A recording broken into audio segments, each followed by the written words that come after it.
Bienvenidos a una efeméride con historia. El día 24 de enero del año 1972, en la selva de la isla de Guam, se encuentra el sargento japonés Soichi Yokoi. Esta persona estuvo escondido desde el final de la Segunda Guerra Mundial. Antes de conocer su historia, vamos a contextualizar un poco la situación histórica del momento. La isla de Guam, que había estado bajo dominio estadounidense, fue ocupada por los japoneses en el año 1941, después del ataque a Pearl Harbor. Y en 1944 los estadounidenses vuelven a tomar Guam. Esa operación, digamos que formaba parte de su ofensiva contra los japoneses en el Pacífico. Vamos a conocer un poco a nuestro protagonista. Yokoi dejó su profesión de sastre cuando ingresó en las filas del ejército imperial japonés. Tenía en ese momento 26 años. Y hacía 2 que la Segunda Guerra Mundial había empezado. Siendo ya sargento en el ejército japonés, combatió en la Segunda Batalla de Guam, entre Estados Unidos, como he dicho antes, y Japón, durante los meses de julio y agosto del año 1944. Los americanos en esa batalla aplastaron al ejército japonés. Pero el ejército imperial tenía un código de honor con una prohibición expresa. Los soldados nipones nunca se rinden. Cuando Yokoi comprendió que todo estaba perdido, huyó a la selva junto con 10 compañeros. De ese modo no manchaba su honor. Algunos de sus compañeros decidieron regresar pasado un tiempo, pero Yokoi y 2 más prefirieron quedarse en el lugar. En un principio se alimentaban comiendo el ganado de los lugareños, pero esto podía dar lugar a que fueran descubiertos. Así que se adentraron en la selva y además cada uno de ellos se instaló en un lugar distinto. De esa manera, pasarían más fácilmente inadvertidos. En sus desplazamientos por la maleza, solían poner mucho cuidado en borrar las huellas. Yokoi se instaló cerca de unas cascadas llamadas de Talofofu y allí pasó los años siguientes. Hizo su propio refugio con bambú y cañas y con ello cubrió una cueva que él mismo cavó. Se alimentaba de ranas y ratas, y para capturar anguilas hizo una trampa con juncos. También incluía en su dieta nueces y frutas. Hemos dicho antes que Yokoi fue sastre, y entonces aprovechó esa habilidad y se construyó un telar y con fibras de plantas hizo ropa para abrigarse. Enfermó de tifus y malaria, pero sorprendentemente sobrevivió.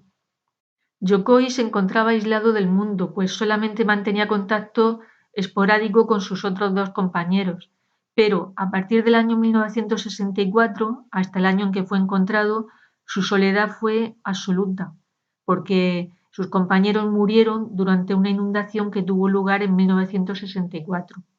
La casualidad hizo que en la noche del 24 de enero, Yokoi fuera descubierto por 2 hombres de la localidad que estaban revisando sus trampas de camarones en un afluente del río Talofofu. Tenía 57 años y estaba debilitado tanto física como emocionalmente. Su primera reacción que tuvo cuando fue descubierto fue la de pedir clemencia. Él creía que eran soldados enemigos y hasta pidió que lo asesinaran para no manchar su honor, creyendo que lo habían capturado. No era consciente de que lo que estaban haciendo esos 2 hombres era rescatarlo.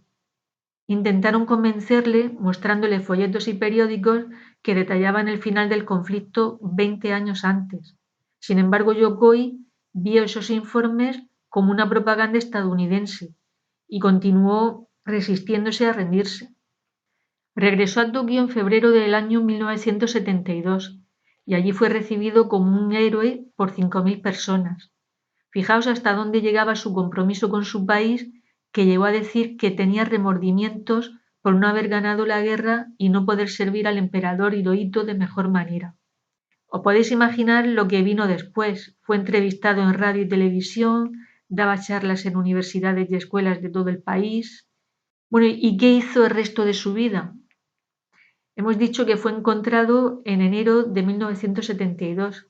Bueno, pues en noviembre de ese mismo año se casó. Cumplió uno de sus sueños, que fue el ser comentarista de televisión. Se presentó a senador en 1974, sin embargo este objetivo no lo consiguió y entonces se dedicó a la cerámica y al cultivo orgánico de verduras. Se le asignó una pensión estatal vitalicia y una aportación de los pagos atrasados. Se le dedicó un documental en 1977 titulado Yokoi y sus 28 años de vida secreta en Guam. Y algo muy curioso, y es que, pese a haber vivido en las condiciones en las que vivió en Guam, volvió a aquel lugar porque decía sentir nostalgia. Y parece ser que fueron varias las veces que volvió. Su sobrino Hata Singh recopiló detalles de la vida de Yokoi, que fueron publicados en su libro La vida y la guerra de Yokoi en Guam, 1944-1972. Yokoi falleció en el año 1997 de un ataque al corazón cuando tenía 82 años.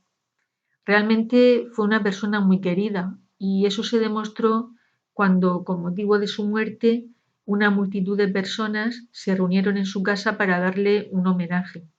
Bueno, y esto va dirigido para aquellas personas que les gusta hacer turismo exótico.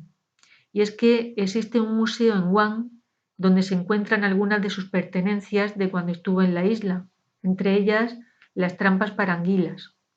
Si el hallazgo de Yokoi fue importante de por sí, desde luego no menos importante fue su consecuencia, porque sirvió para fomentar la búsqueda de otros soldados japoneses que, atendiendo a su código de honor, habían optado por esconderse y jamás rendirse. Y además con buen resultado, porque en el año 1974 fue encontrado en una selva de Filipinas el teniente Hiro Onoda y el soldado Nakamura. Según palabras de Yokoi, el honor más grande de su vida fue la audiencia que le concedió el emperador Akihito.